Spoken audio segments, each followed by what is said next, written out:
God's story, the parable of the two builders. So part of God's story is about a wise builder and a foolish builder. And it goes like this. Jesus taught people that loving God and loving other people is the first and greatest commandment.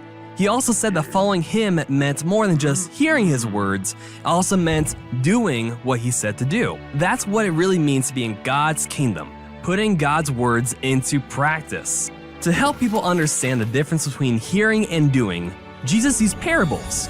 A parable is a story that teaches a lesson about God. This is the parable of the two builders. Jesus said, "Everyone who hears my words and puts them into practice is like a wise man. He builds his house on the rock. The rain comes down, the water rises, the winds blow and beat against that house, but it does not fall. It is built on the rock." The people listening probably thought the story made sense. Some of them had probably built their own houses with their own hands and knew it was wise for a house to have a solid foundation under it, like rock. But then, Jesus told them about another builder. "But everyone who hears my words and does not put them into practice is like a foolish man. He builds his house on sand. The rain comes down, the water rises, the winds blow and beat against that house, and it falls with a loud crash." And that was it. That was the end of Jesus' parable of the two builders. The crowds listening were amazed at his teaching because Jesus sounded like someone who really knew what he was talking about. Some of them could probably think of houses built by foolish builders.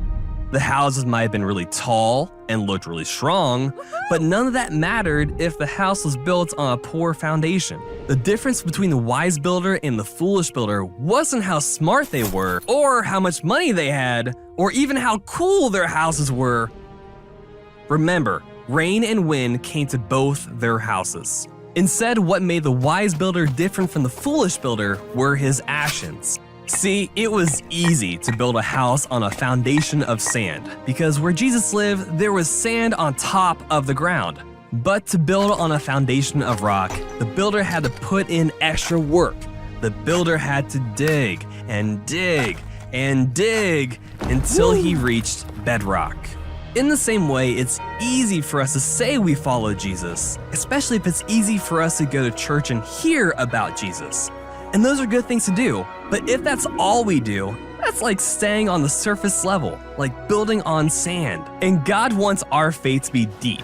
The way that happens is when we do what Jesus said to do. When we love God and love people. We can love God by praying, worshiping, and spending time with Him. And we can love people by serving them, being kind, and even sacrificing for them. Now, putting Jesus' words into practice takes, well, practice. And we don't always get it right the first time. Jesus said it could feel like squeezing through a narrow gate, while everyone else just walked through the wide gate. So the more we practice being like Jesus, the more we become like Him. But we have to start with a good foundation. And that's the story of the wise and foolish builder. So in case you missed it, here's the quick version. Jesus told stories called parables.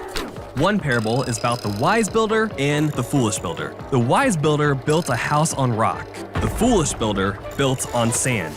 Rain and wind came. The wise builder's house stayed standing.